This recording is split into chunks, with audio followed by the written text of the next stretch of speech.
ಇವತ್ತು ನಾವು thermodynamics hand written ನೋಟ್ಸ್ನ ಮಾಡಾಕಂತೀವಿ. Okay, part 1. Get started. Late ಮಾಡ್ಲಂಗ ಏನೇನು ಅನ್ನೋದು ಮಾಡ್ಕೊಂಡು ಹೋಗ್ಬಿಡೋಣ ಜಲ್ದಿ. Thermodynamics is the study. First what is thermodynamics ಅಂತ ಕಲಿಯೋಣ. ಏನು ಥರ್ಮೋಡೈನಮಿಕ್ಸ್ ಅಂತ?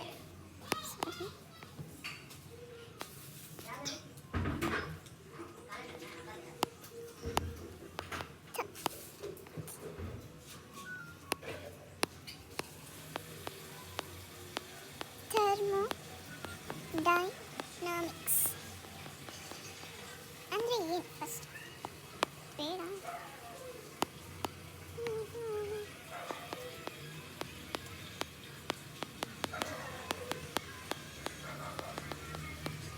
ಅಂದರೆ ಏನು ಫಸ್ಟ್ ಹೇಳಿದ್ದಾರೆ. Thermodynamics is the study of different form of ಎನರ್ಜಿನ ಸ್ಟಡಿ ಮಾಡೋ ಒಂದು ಪ್ರಾಪರ್ಟಿ ಆಗಿದೆ ಅದು. And there interconversion and flow of energy ಅಂದರೆ ಅದ್ರ ಎನರ್ಜಿ ಒಳಗಿರುವ ಇಂಟರ್ಕಾರ್ನರರ್ ಅಂದರೆ ಅದ್ರ ಒಳಗಿರುವ ಪ್ರಾಪರ್ಟೀಸ್, ಎನರ್ಜಿ ಒಳಗಿರುವ ಪ್ರಾಪರ್ಟೀಸ್ ಮತ್ತು ಅದೇನು ಫ್ಲೋ ಆಗುತ್ತೆ ಅದರ ಪ್ರಾಪರ್ಟೀಸ್ ಹೇಳೋದನ್ನೇ ನಾವು ಥರ್ಮೋಡೈನಮಿಕ್ಸ್ ಅಂತ ಕರಿತೀವಿ. ಫಾರ್ ಎಕ್ಸಾಂಪಲ್, ಇವಾಗ ನಾವು ಒಂದು ಕೆಮಿಕಲ್ ರಿಯಾಕ್ಷನ್ ಕಂಡಕ್ಟ್ ಮಾಡಿದಾಗ ಅದರಿಂದ ರಿಯಾಕ್ಷನ್ ಎಷ್ಟು ಎನರ್ಜಿಯಿಂದ ನಡೆಯಾಕುಂತಿದೆ, ಎಷ್ಟು ಪ್ರೆಷರಿಂದ ನಡೆಯಾಕುಂತಿದೆ,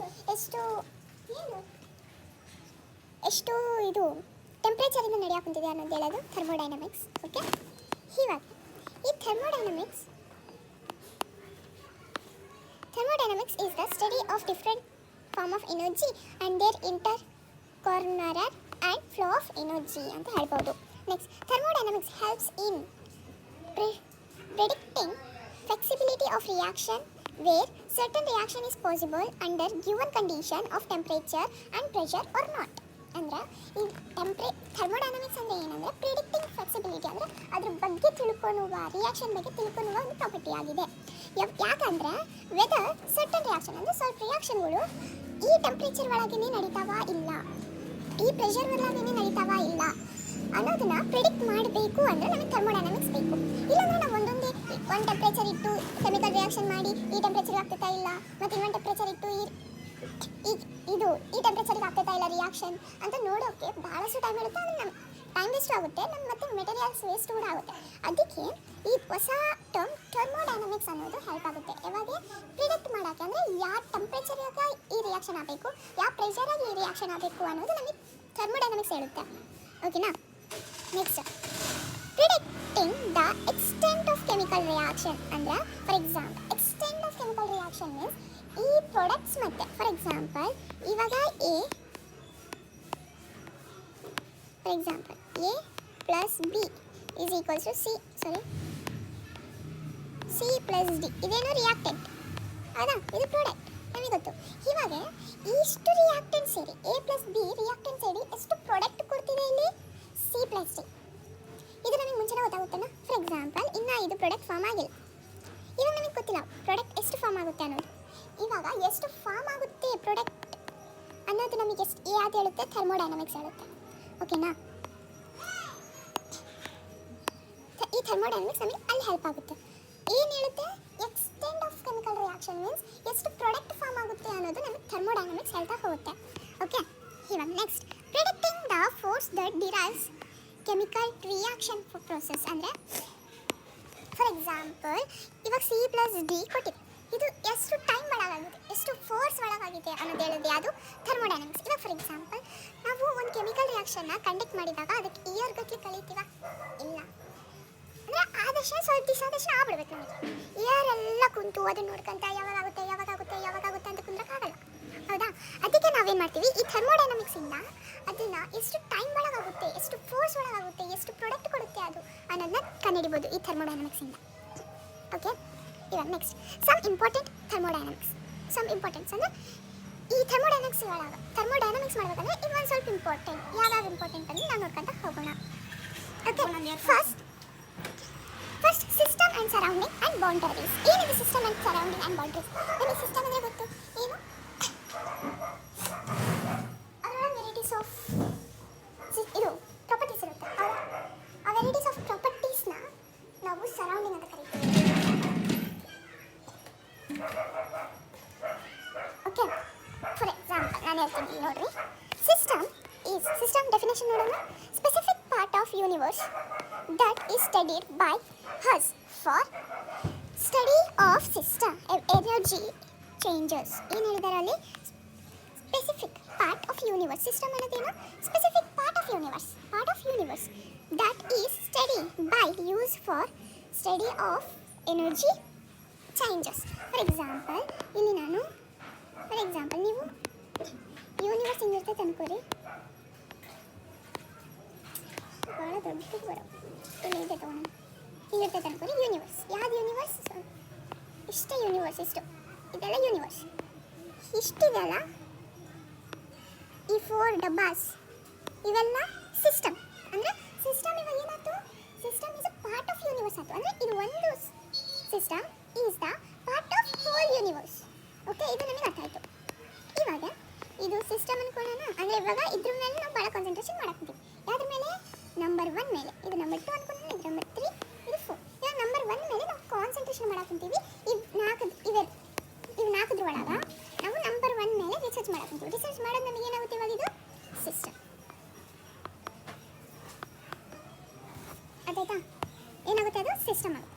ಇವಾಗ ಅಪಾರ್ಟ್ ಫ್ರಮ್ ಸಿಸ್ಟಮ್ ಇವೆಲ್ಲ ಏನಾಗುತ್ತೆ ನಮಗೆ? ಇವಾಗ ಏನಾಗುತ್ತೆ? ಸರೌಂಡಿಂಗ್. ಅರ್ಥ ಆಯ್ತಾ?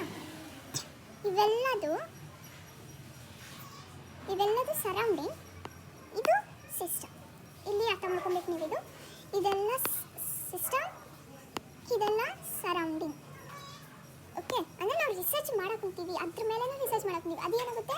ಸಿಸ್ಟಮ್. ಅಪಾರ್ಟ್ ಫ್ರಮ್ ಸಿಸ್ಟಮ್ ಅವೆಲ್ಲ ಸರೌಂಡಿಂಗ್. ಅಂದರೆ ಸರೌಂಡಿಂಗ್ ಕೂಡ ಪಾರ್ಟ್ ಆಫ್ ಯೂನಿವರ್ಸ್ ಹಂಗೆ ಬರಿಬೇಕು. ಸರೌಂಡಿಂಗ್ ಅಂದರೆ ಏನು? Part of a universe apart from system ಅಂತ ಬರಿಬಹುದು ನೀವು ಡೆಫಿನೇಷನ್ ಬರೆಯೋಕೆ. ಸಿಸ್ಟಮ್ ಅಂದರೆ ಏನು?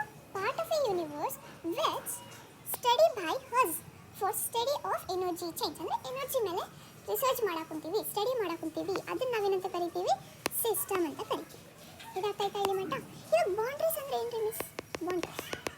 ಬೌಂಡ್ರೀಸ್ ಅಂದರೆ ಏನಂತ ಹೇಳಬೇಕು ಮಿಸ್. ಬೌಂಡ್ರೀಸ್ ಮೀನ್ಸ್ ಇದ್ರಾಗ ನೋಡೋಣ.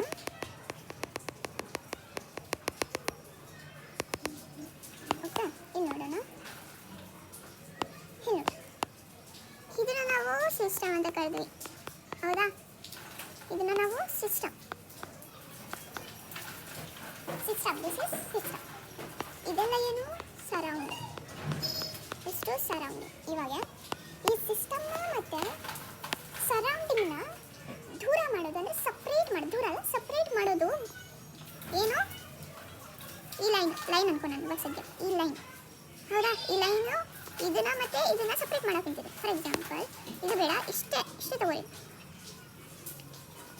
System is part of universe, surrounding is also part of universe. ಅಂದರೆ ಎರಡು ಮಿಕ್ಸ್ ಆಗಬೇಕಲ್ಲ, ಆದರೆ ಇಲ್ಲಾಗಲ್ಲ. ಯಾಕಂದರೆ ಈ ಬೌಂಡ್ರೀಸ್ ಅಂದರೆ ಈ ಲೈನ್ ಇದೆ, ಈ ಲೈನ್ ನಾವೇನಂತ ಕರಿತೀವಿ? ಬೌಂಡ್ರಿ ಅಂತ ಕರಿತೀವಿ. ಏನು? That separates the system and the surrounding. Something ಅಂದರೆ ಏನು? ಯಾವುದೋ ಒಂದು. ಇವಾಗ ಇಮ್ಯಾಜಿನ್, ಫಾರ್ ಎಕ್ಸಾಂಪಲ್ ಇವಾಗ ನಾನು ಒಂದು ಕಂಟೈನರ್ ತೊಗೊಂಡಿನಿ, ಅದರೊಳಗೆ ವಾಟರ್ ಹಾಕೊಂತೀನಿ. ಇದರಿಂದ ನಮಗೆ ಎನರ್ಜಿ ಹೊರಗೆ ಹೋಗ್ತಿದೆ. ಇವಾಗ ಎನರ್ಜಿ ಹೊರಗೆ ಹೋಗ್ತಿದೆ ಅಂದರೆ ಅಲ್ಲಿ ಒಂದು ಬೌಂಡ್ರಿ ಇರ್ಬೇಕು. ಎಲ್ಲಿದ್ದು ಬೌಂಡ್ರಿ? ಇಲ್ಲಿದೆನಾ ನಮಗೆ ಗೊತ್ತಿಲ್ಲ. ಅದು ಸಮಥಿಂಗ್ ಏನು ನಮಗೆ ಗೊತ್ತಿಲ್ಲ, ಅದು ಏನು? Something that separates system from the surrounding. System ಇಂದ ಸರೌಂಡಿಂಗಿಂದ ಸಿಸ್ಟಮ್ನ ದೂರ ಮಾಡುತ್ತೆ, ಸಿಸ್ಟಮಿಂದ ಸರೌಂಡಿಂಗನ್ನು ದೂರ ಮಾಡುತ್ತೆ. ಎರಡು ಒಂದೇ ನೀವು ಬರಿಬೋದು. ಅದು ಸ್ಪೆಸಿಫಿಕ್ ಆಗಿ separate system from the surrounding ಅಂತ ಬರೆದ್ರೆ ಭಾಳ ಒಳ್ಳೆಯದು. ಯಾಕಂದರೆ ಸರೌಂಡಿಂಗ್ ಭಾಳ ಇರುತ್ತೆ, ಯಾವಾಗ ಸಿಸ್ಟಮ್ ಕಮ್ಮಿ ಇರುತ್ತೆ, ಹೌದಾ? ಯಾವುದು ಕಮ್ಮಿ ಇರುತ್ತೆ ಅದು ದೂರ ಆಗುತ್ತೆ. ಓಕೆ, ಇದೆಲ್ಲ ನಿಮ್ಗೆ ಅರ್ಥ ಆಯ್ತಲ್ಲ?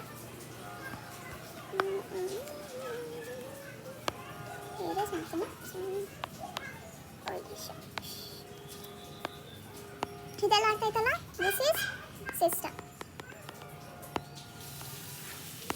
This is surrounding. ಈ ಬೌಂಡ್ರೀಸ್ ಇದೆಯಲ್ಲ, ಇದು ಬೌಂಡ್ರೀಸ್. ಓಕೆ, ನೆಕ್ಸ್ಟ್ ಇವಾಗ ಇನ್ನೊಂದು ಇಕ್ವೇಷನ್ ನೋಡೋಣ. ಕೇಳ್ತಾರೆ ಯೂನಿವರ್ಸ್ ಇವಾಗ ಯೂನಿವರ್ಸ್ ಆಗಬೇಕಂದ್ರೆ ಏನೇನು ಬೇಕು ಅಂತ ಇದ್ರ ಪ್ರಕಾರ ಹೇಳ್ತೇನೆ. ಏನು ಬೇಕಂತೀರಿ? ಸಿಸ್ಟಮ್, ಸರೌಂಡಿಂಗ್ ಆ್ಯಂಡ್ ಬೌಂಡ್ರೀಸ್ ಇವೇ ಬೇಕು ಅಂತೀರಿ. ಬೌಂಡ್ರೀಸ್ ಬರಲ್ಲ, ಯಾಕಂದರೆ ಸಿಸ್ಟಮ್ ಸರೌಂಡಿಂಗ್ ಇದ್ದರೆ ನಮಗೆ ಯೂನಿವರ್ಸ್ ಆಗ್ಬೋದು. ಅದಕ್ಕೆ ಏನು ಬರ್ತೀವಿ ನಾವು? System plus surrounding is equals to universe. ಅಂದರೆ system plus surroundings is equals to universe, full universe ಆಗುತ್ತೆ. ಓಕೆ, ಇದು ಒಂದು ಇಕ್ವೇಷನ್ ಇಟ್ಕೊಳ್ಳಿ. ನೆಕ್ಸ್ಟ್ ಇವಾಗ based on exchange of energy of matter with surrounding. ಇಲ್ಲಿ ನೋಡ್ರಿ, ಇಲ್ಲಿ ಕೊಟ್ಟಾರ ಸಿಸ್ಟಮು, ಸರೌಂಡಿಂಗು, ಯೂನಿವರ್ಸ್ ಹೊರಗಿದೆ, ಸಿಸ್ಟಮ್ ಬೌಂಡ್ರೀಸ್. ನಾನು ಹಿಂಗೆ ಅರ್ಥ ಮಾಡಿದ್ದೆ ಅಷ್ಟೇ, ನಿಮ್ಗೆ ಅರ್ಥ ಆಗುತ್ತೆ ಅಂತ ಜಲ್ದಿ. ಓಕೆ, ಇವಾಗ ಸಿಸ್ಟಮ್ ಒಳಗೆ 3 ಟೈಪ್ಸ್ ಇದಾವೆ. ಏನವು ಅಂದರೆ ಚೇಂಜ್ ಅಂದರೆ ಎನರ್ಜಿಯಿಂದ. ಇವಾಗ ಸಿಸ್ಟಮ್ನ ನಾವು ಎನರ್ಜಿಗೆ ಕಂಪೇರ್ ಮಾಡಾಕಂತೀವಿ. ಓಕೆನಾ? ಇವಾಗ ಕ್ಲೋಸ್ಡ್ ಸಿಸ್ಟಮ್ ಅಂದರೆ ಏನು, ಓಪನ್ ಸಿಸ್ಟಮ್ ಅಂದರೆ ಏನು, ಐಸೋಲೇಟೆಡ್ ಸಿಸ್ಟಮ್ ಅಂದರೆ ಏನು ಅಂತ ಕಲಿಯೋಣ. Open system is nothing but the system allows the exchange of energy and the matter from the system to the surrounding is called open system. For example, ಒಂದು container ತಗೊಂಡಾನ, ಇದ್ರ ಬಗ್ಗೆ ಹೇಳ್ತೀನಿ. ಒಂದು ಕಂಟೈನರ್ ತೊಗೊಂಡಿನಿ, ಅದರೊಳಗೆ ಸಮ್ ಹಾಟ್ ವಾಟರ್ ಹಾಕ್ತೀನಿ. ಇವಾಗ ಇದ್ರೊಳಗೆ ಎನರ್ಜಿ ಇದೆ, ಮ್ಯಾಟರ್ಸ್ ಇದೆ. Matter is nothing but variables. Okay, ಇವಾಗ ಇದನ್ನು ಕ್ಲೋಸ್ ಮಾಡೀನಿ, ಫುಲ್ ಕ್ಲೋಸ್ ಮಾಡೀನಿ. ಇವಾಗ ಇದರಿಂದ ಏನಾಗುತ್ತೆ, ಹೊರಗೆ ಹೋಗುತ್ತೆ. ಏನು, ಎನರ್ಜಿ ಎಕ್ಸ್ಚೇಂಜ್ ಆಗುತ್ತೆ ಆ್ಯಂಡ್ ಮ್ಯಾಟರ್ ಕೂಡ ಎಕ್ಸ್ಚೇಂಜ್ ಆಗುತ್ತೆ. ಇದನ್ನು ನಾವೇನಂತ ಕರಿತೀವಿ, ಓಪನ್ ಸಿಸ್ಟಮ್ ಅಂತ ಕರಿತೀವಿ. ಏನು ಓಪನ್ ಸಿಸ್ಟಮ್ ಅಂದರೆ the system which allows the exchange of energy and the exchange of matter is called open system. ಇವಾಗ ಕ್ಲೋಸ್ಡ್ ಸಿಸ್ಟಮ್ ಅಂದರೆ ಏನು ನಿಮಗೆ ಬರೋದು, the system which do not allows the energy and the matter. Energy exchange ಆಗ್ತೈತಿ, ಆದರೆ matter exchange ಆಗಲ್ಲ. Okay, ಇದನ್ನ ನೀವು ಅರ್ಥ ಮಾಡ್ಕೊಬೇಕು. ಕ್ಲೋಸ್ಡ್ ಸಿಸ್ಟಮ್ ಅಂದ ಎಲ್ಲ ಬರೀತಾರೆ nothing exchange of energy and matter ಅಂತ ಬರ್ಬಿಡ್ತಾರೆ. That is all. Okay, closed system is nothing but exchange of energy but not the matter ಅಂತ ಬರೀಬಹುದು. ಓಕೆ, ಏನು, the system which allows the exchange of heat but not the matter. Heat means nothing but energy. Okay, next ಇವಾಗ isolated ಅಂದರೆ ನೀವು ಫಸ್ಟಿಗೆ think ಮಾಡಿರೋ closed system in definition ಏನು, the system which do not allows the exchange of both heat and matter, ಅದು energy and matter ಬರೀಬಹುದು. ಇದ್ರೊಳಗೆ ನೋಡ್ರಿ, delta E is equals to 0, delta E is equals to 0, delta E is equals to 0, delta M is equals to 0, not equals to 0, not equals to 0, not equals to 0, ಇಲ್ಲಿ equal to 0, equal to 0 ಅಂತ ಬರೀಬಹುದು. ಇವಾಗ next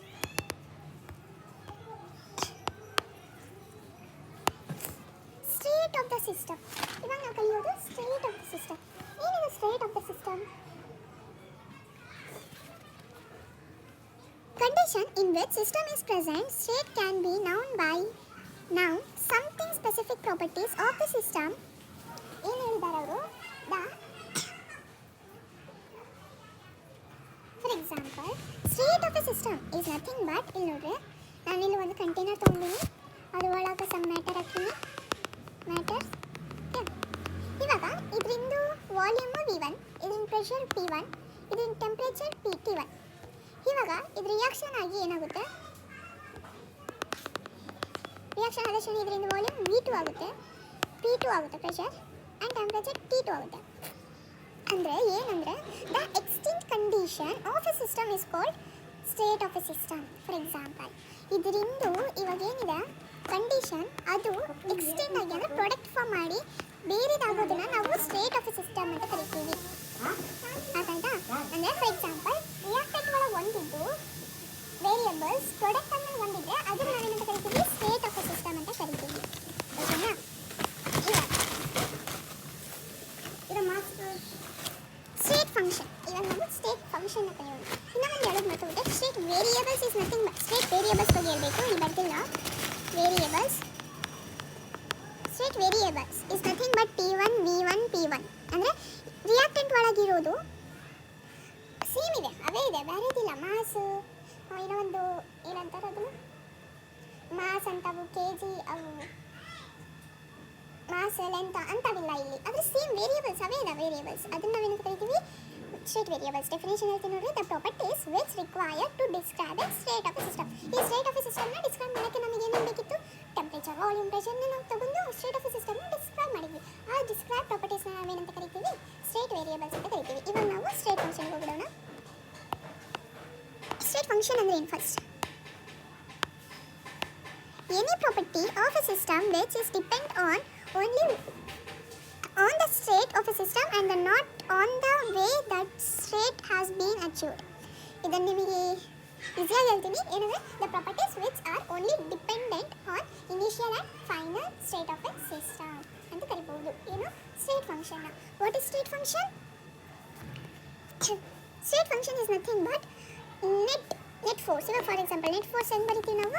F final minus F initial. ಅಂದರೆ ಇದು ಯಾವ್ದ್ರ ಮೇಲೆ depend ಆಗಿದೆ? Force final state ಮೇಲೆ ಮತ್ತು ಇನಿಷಿಯಲ್ ಸ್ಟೇಟ್ ಮೇಲೆ. ಹೌದಾ? ಇದನ್ನು ನಾವೇನಂತ ಕರಿತೀವಿ ಇವಾಗ? State function. ಅಂದರೆ force is a state function ಹಿಂಗೆ ಕರಿತೀವಿ. ಅಂದರೆ ಡೆಫಿನೇಷನ್ ಇದು ಬೇಡ, ನಾನು ಬೇರೆ ಹೇಳ್ತೀನಿ ನೋಡ್ರಿ. ಸ್ಟೇಟ್ ಫಂಕ್ಷನ್ ಅಂದರೆ ಏನು? The properties which are only depend on initial and final state of a system. Okay, ಅಂದರೆ ಒಂದು ಸಿಸ್ಟಮ್ ಇಂದ ಸ್ಟೇಟ್ನ ಡಿಸ್ಕ್ರೈಬ್ ಮಾಡೋಕ್ಕೆ ಅದರಿಂದ ಇನಿಷಿಯಲ್ ಮತ್ತು ಫೈನಲ್ ಮೇಲೆ ಡಿಪೆಂಡ್ ಆಗೋದೇ ಸ್ಟೇಟ್ ಫಂಕ್ಷನ್ ಅಂತ ಕರಿತೀವಿ. Next path function is nothing but ಇದ್ರೊಳಗೆ ನೋಡ್ರಿ, ಇದು ಜ್ಞಾಪಕ ಇಟ್ಕೋರಿ, ನಿಮಗೆ ಬರೀಬೇಕು ಅಂತಾರ ಕೇಳ್ತಾರೆ. Pressure is a state function or path function ಅಂತ ಕೇಳ್ತಾರೆ. ನೀವು ಅವಾಗ ಸ್ಟೇಟ್ ಫಂಕ್ಷನ್ ಅಂದರೆ ಎಕ್ಸಾಂಪಲ್ ಜ್ಞಾಪಕ ಇಟ್ಕೊಂಡ್ರೆ ಬರಿಬೋದು. Pressure, volume, temperature, Gibbs free energy ಮುಂದೆ ಕರಿತೀವಿ, ಎಂಥಾಲ್ಪಿ ಕೂಡ ಮುಂದೆ ಕರಿತೀವಿ, entropy, internal energy of a system ಮುಂದೆ ಕರಿತೀವಿ.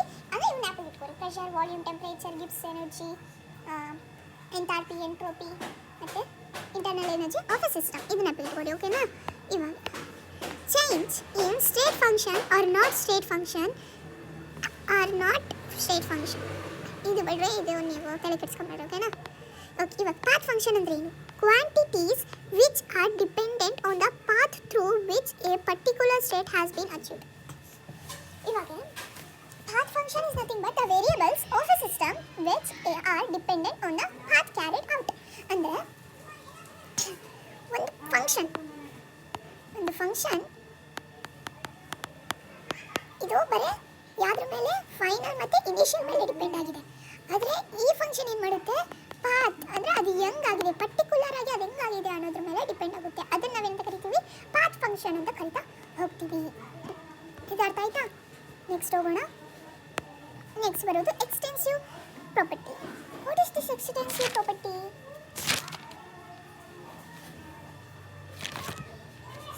Extensive property which are dependent on mass or size of total heat capacity of a system. These are additive in nature. Simple ಆಗಿ ಹೇಳ್ಬೇಕಂದ್ರೆ state function the properties of a system which depend upon amount of the substance. ಅಂದ್ರೆ extensive property ಅಂದ್ರೇನು? Depend. It is a properties of a system depend upon amount of substance. ನೀವು ಇದನ್ನು ಬರ್ಕೊಬೋದು definition. ಇದನ್ನು ನೀವು ಓನಾಗಿ ಮಾಡ್ಕೊಬೋದು. ನಾನು ಹೇಳೋಕ್ಕಿಂತೀನಿ, it is a property of a system which depend upon amount of the substance is called extensive property ಅಂತ ಕೂಡ ಕರಿಬೋದು. ಇದು ಅಡಿಟಿವ್ ಇನ್ ನೇಚರ್ ಅಂತ ಹೇಳ್ತಾರೆ. ಅದು ನಾನು ಮುಂದೆ ಹೇಳ್ತೀನಿ ಏನಂತ. ಓಕೆ, ಇವಾಗ ಎಕ್ಸ್ಟೆನ್ಸಿವ್ ಪ್ರಾಪರ್ಟಿ ಅಂದ್ರೆ ಏನು? Do not depend upon amount of substance, ಅಂದರೆ which are independent of mass and the size. For example ಇದನ್ನು ಹಿಂಗೂ ಬರಿಬೋದು. ಇದನ್ನು ಹಿಂಗೂ ಬರಿಬೋದು. ಹೆಂಗೆ? The properties of a system which independent upon amount of a substance ಅಂತ ಕರಿಬಹುದು. ಓಕೆ, ಅಂದರೆ ಅಮೌಂಟ್ ಆಫ್ ಎ ಸಬ್ಸ್ಟೆನ್ಸ್ ಮೇಲೆ ಡಿಪೆಂಡೆಂಟ್ ಆಗಿರಲ್ಲ. ಅದನ್ನು ನಾವೇನಂತ ಕರಿತೀವಿ? ಇಂಟೆನ್ಸಿವ್ ಪ್ರಾಪರ್ಟಿ ಅಂತ ಕರಿತೀವಿ. ಫಾರ್ ಎಕ್ಸಾಂಪಲ್ ನೀವು ಇದ್ರೊಳಗೆ ಯಾವುದು ಡಿಪೆಂಡೆಂಟ್ ಯಾವುದು ಇಂಡಿಪೆಂಡೆಂಟ್ ಕರಿಬೋದು ಅಂದರೆ ಹಿಂಗೆ ತಿಳ್ಕೊಬೋದು. ಅಂದರೆ ಇಂಡಿಪೆಂಡೆಂಟಿಗೆ ಇನ್ನಿರುತ್ತೆ, ಇಲ್ಲಿ ಇನ್ನಿದೆ, ಇಂಡಿಪೆಂಡೆಂಟ್. ಓಕೆ, ಈಗ ನೀವು ಅರ್ಥ ಮಾಡ್ಕೊಬೋದು ಅಂತ ಹೇಳ್ಕೊಂತೀನಿ ಅಷ್ಟೇ.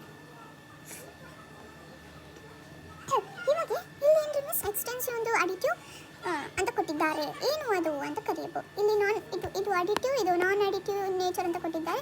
ಏನದು ಅಂತ ಕೇಳ್ಬೋದು. ಹೇಳ್ತೀನಿ ನೋಡ್ರಿ. Extensive is nothing but extensive ಅಂದರೆ ನಿಮಗೆ ಗೊತ್ತು, which depend upon amount of substance. Extensive by extensive is equals to intensive ಆಗುತ್ತೆ. ಇವಾಗ ಫಾರ್ ಎಕ್ಸಾಂಪಲ್ ಇದು ಡಿಪೆಂಡ್ ಆಗಿದೆ, ಇದು ಡಿಪೆಂಡ್ ಆಗಿದೆ. ಅಂದರೆ ಇವರನ್ನು ಕ್ಯಾನ್ಸಲ್ ಮಾಡ್ಬೋದಾ? ಇವಾಗ ಡಿಪೆಂಡ್ ಆಗಿರೋದು ತೆಗೆದ್ರೆ ಇಂಡಿಪೆಂಡೆಂಟ್ ಆಗಿರೋದೇ ಅಲ್ಲ ಬರೋದು. ಹಾಗಂತ ನಾವು ಇಟ್ಕೋರಿ ಈಸಿ. ಓಕೆ, ಇಂಟೆನ್ಸಿವ್ ಆಗುತ್ತೆ. ಇವಾಗ ಈ ಇಂಟೆನ್ಸಿವ್ನ ಇನ್ನೊಂದು ಥರ ನಾವು ಬರೀಬೋದು ಏನಂತ, extensive divided by per unit is equals to intensive. ಇದನ್ನ ಇಟ್ಕೋರಿ. Okay, per unit is equals to intensive. ಇಲ್ಲಿ ಬಟ್ ಅರ್ಥ ಆಯ್ತಾ? ಇವಾಗ ಎಕ್ಸಾಂಪಲ್ ನೋಡ್ರಿ, V M N, total heat capacity, total internal energy, ಇವೆಲ್ಲ ಎಕ್ಸ್ಟೆನ್ಸಿವ್ ಪ್ರಾಪರ್ಟೀಸ್. ಇಂಟೆನ್ಸಿವ್ ಪ್ರಾಪರ್ಟೀಸ್ ಏನು, temperature, pressure, molar, heat capacity, specific heat capacity, concentration, colour, reflection index, molar enthalpy, viscosity, pH. Okay, ಇವೆಲ್ಲ ಕೆಲವೊಂದು ಯಾವುದೋ trick ಕೊಟ್ಟಾಗ ನೋಡ್ರಿ, ಕಿಸಿ term में molar था स्पेसिफिक तो वो तो इंटेंसिव हो गया. ಇದು ಇಲ್ಲಿ ಬಿಡ್ರಿ, ಸುಮ್ಮನೆ ಯಾಕೆ ನಿಮಗೆ ತಲೆನೋವು. ಓಕೆ, ಇವಾಗ ಥರ್ಮೋಡೈನಮಿಕ್ ಪ್ರೋಸೆಸ್ ನಾವು ಬೇರೆ ವಿಡಿಯೋ ಒಳಗೆ ಮಾಡ್ತೀನಿ ನಾನು. ಇಲ್ಲಿ ಮಟ್ಟ ನಿಮಗೆ ಏನಾದ್ರು ಅರ್ಥ ಆಯಿತು ಅದೆಲ್ಲ ಒಂದ್ಸತಿ ರಿವೈಸ್ ಮಾಡ್ಕೊರಿ. ಈ ರಿವೈಸ್ ಮಾಡ್ಕೊಂಡ ಮೇಲೆ ನೀವು ನೆಕ್ಸ್ಟ್ ಪಾರ್ಟ್ 2 ವಿಡಿಯೋನ ನೋಡ್ಬೋದು. ಯಾಕಂದರೆ ನಿಮ್ಗೆ ಒಂದೇ ಸತಿ ಮಾಡಿಬಿಟ್ರೆ ಭಾಳ ಟಫ್ ಆಗುತ್ತೆ, ಆದರೆ ಬ್ರೈನ್ ಅಷ್ಟು ಇಟ್ಕೊಳಕ್ಕಾಗಲ್ಲ. ಓಕೆನಾ, ನಾನು ಆದಷ್ಟು ನಿಮ್ಗೆ ಅರ್ಥ ಮಾಡ್ಸೋಕ್ಕೆ ಟ್ರೈ ಮಾಡ್ತೀನಿ. ನಿಮ್ಗೆ ಅರ್ಥ ಆದರೆ ನನಗೆ ಸಾಕು. ಓಕೆ, ನಿಮಗೆ ಇಲ್ಲಿ ಮಟ್ಟ ಅರ್ಥ ಆಗಿದೆ, ನಾನು ಹೇಳಿದ್ದೆಲ್ಲ ಚೆನ್ನಾಗಿ ಅರ್ಥ ಆಗಿದೆ ಅಂತ ಅನ್ಕೊತೀನಿ. ಆ್ಯಂಡ್ ಇಲ್ಲಿ ಮಟ್ಟ ನೋಡೋದಕ್ಕೆ ಥ್ಯಾಂಕ್ ಯು ವೆರಿ ಮಚ್. ನಿಮಗೆ ಇಷ್ಟ ಆದರೆ ಲೈಕ್ ಮಾಡಿರಿ ಆ್ಯಂಡ್ ಸಬ್ಸ್ಕ್ರೈಬ್ ಮಾಡಿರಿ. And take care and bye.